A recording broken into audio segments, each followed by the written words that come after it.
10 juta kalau ada tulisan Adonai untuk mengatakan kata ini. Adonai Elohim, Adonai Echad. Pak, saya sudah katakan, walaupun ditulis memang di situ WH itu tetap dibaca Adonai. Tapi Bapak jangan melempar-lempar uang 10 juta, Pak. Saya siap memperlihatkan kepada Bapak bahwa di dalam Alkitab ada Adonai. Bapak siap 10 juta? Oke, sebentar dulu Pak. Oke, berhenti dulu. Terima kasih. Stop, Pak. Ini masih dalam suasana yang menjawab, situasinya menjawab. Oleh karena itu ini masih jelas. Klarifikasi ya. Oke, tapi saya mohon dua pembicara ini mohon kalau memang mau mengkantor instruksi kepada saya. Oke? Baik. Oke. Bentar. Baik. Jadi jelas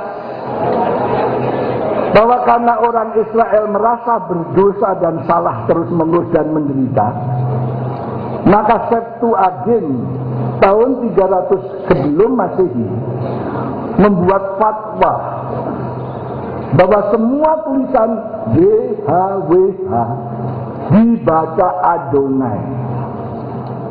Tapi tulisannya tetap YHWH. Betul, Pak. Nanti dulu Pak. Nanti dulu Pak. Pak, ini ada jalurnya moderator. Oke. Tapi mohon Pak waktu Pak 1 menit lagi nih Pak. Oke. Iya. Kalau saya terima surat dari Pak moderator kepada yang terhormat Cahyadi Nugroho, yang terima anak saya misalnya, lalu dia berkata, Cahyadi Nugroho dapat surat, tidak ada yang berani dia begitu. Bapak dapat surat, tapi tulisannya Cahyadi Nugroho. Jadi Anda harus tahu hormat orang Israel kepada nama YHWH itu, maka dia menyebut itu sehari-hari Adonai. Tapi kalau ditanya siapa nama bapakmu, dia akan berkata Nugroho. Orang Israel kalau ditanya siapa nama Allahmu, Yahweh. Jadi ini pengertian yang harus jelas. Jadi dalam hal ini dia tidak berani ngomong seperti itu. Jadi yang kedua, klarifikasi. Dalam bahasa Yahudi dan bahasa Arab itu tidak ada huruf besar, tidak ada huruf kecil. Saya belum pernah melihat alif besar, itu belum pernah lihat saya. Oke, ada tambahan. Oke. Sebentar. Mengenai Yesaya 7 ayat 14, itu memang dalam bahasa aslinya, dalam kamus Strong's juga disebutkan itu berasal dari kata virgin ya. Jadi anak dara yang belum pernah menikah. Dan sekalipun itu ditulis di dalam zaman Raja Ahaz, tetapi sampai hari ini barangkali kecuali Pak Sanihul Munir juga punya bukti lain, dan saya menambahkan 2 juta untuk itu, apabila ada anak dara belum pernah kawin, belum pernah punya suami dari zaman Raja Ahaz yang punya anak, Bapak punya buktinya, silahkan ditampilkan. Tetapi yang anak dara, perawat, belum pernah kawin, punya anak, hanya Maria, Ibu Yesus. Oke, terima kasih. Ini kayak judi saja kita di sekarang ini, 2 juta, 10 juta. Oke, kalau gitu 10 juta buat saya nanti Pak. Oke, silakan sini Pak. Oke. Nah, Bapak langsung Pak. Ya. Bapak ini terlalu mengobrol-obrol uang, tapi malah tidak memahami persoalan. Bapak mengatakan bahwa tolong perlihatkan kalau ada orang yang dilahirkan oleh perawan. Di mana dalam perjanjian lama ada kata perawan terhadap Yesaya pasal 7 ayat 14 itu? Bahasa aslinya Pak. Bukan, itu perempuan muda. Masuk, silakan. 10 juta saya Pak dapat Pak. Dari ini 2 juta, jadi 12 juta kepada saya nih Pak. Sudah lihat? Bahasa Ibrani-nya adalah Alma. Alma itu perempuan muda. Perawan bahasa Ibrani-nya adalah Betulah. Bapak keliru.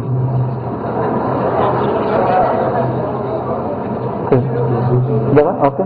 Monggo Pak. Silakan. Silakan Pak.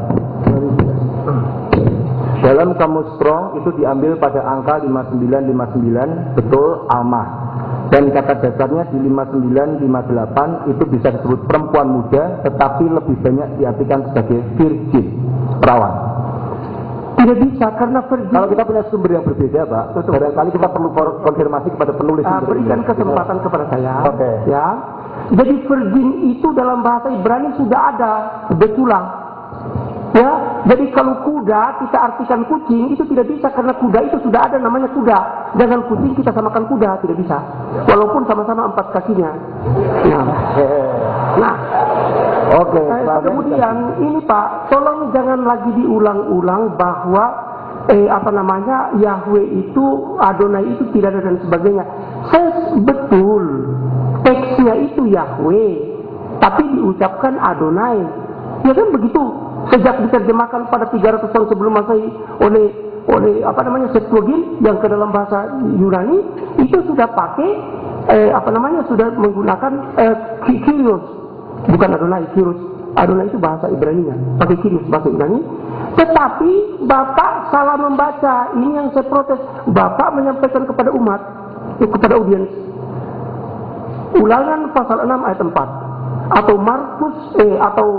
Markus pasal 12 ayat 29. Sama Israelu Adonai Elhainu Adonai Ehad. Bapak mengatakan Ha Elohim Ha Ehad. Tidak ada begitu Pak. Silakan buka Alkitab ini. Tidak ada Ha Elohim Ha Ehad. Tolong Pak jangan dikibulin umat ini. Kita berikan informasi yang benar. Itu yang mestinya Bapak jelaskan. Bukan Bapak mengatakan apakah YHWH ini diganti dengan Adonai. Itu memang benar diganti ucapannya. Tetapi Bapak mengucapkan Ha Elohim Ha Ehad itu ngibul. Oke, silakan Pak. Saya klarifikasi coba dengan penjelasan saya tadi. Ditulis Yahweh Elohim Yahweh Ehad.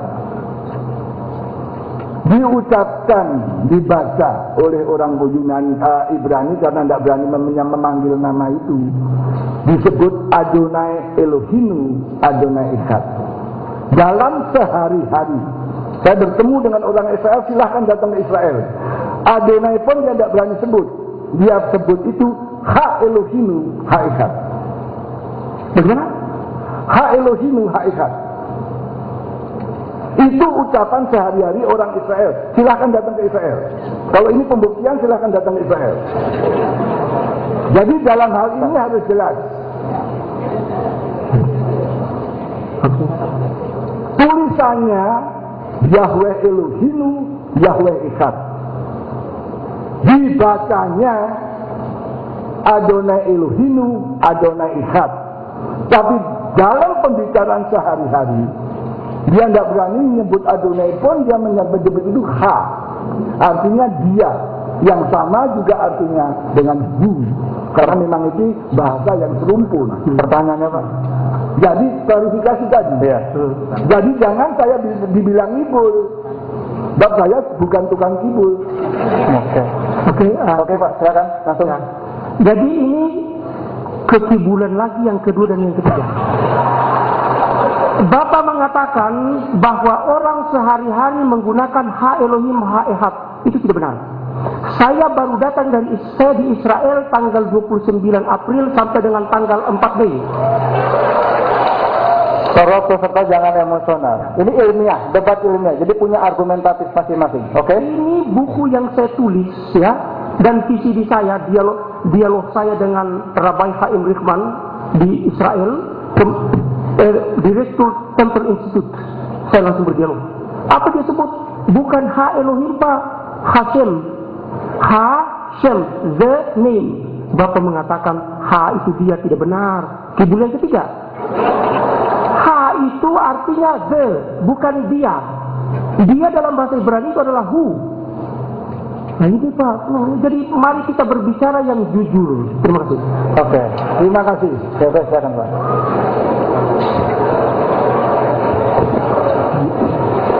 Ya, saya ingin menyampaikan tanggapan. Tadi Bapak katakan Bapak tidak berurusan dengan Mesias. Semoga Bapak masih ingat dengan buku ini. Saya rasa tahun kelahiran 47 masih cukup bisa mengingat dengan buku ini yang Bapak tulis sendiri.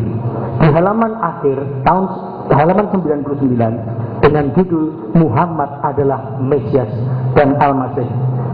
Di dalam akhir dari tulisan ini Bapak menuliskan, Nabi Muhammad dengan Islamnya memenuhi kriteria Mesias yang diharapkan umat Israel.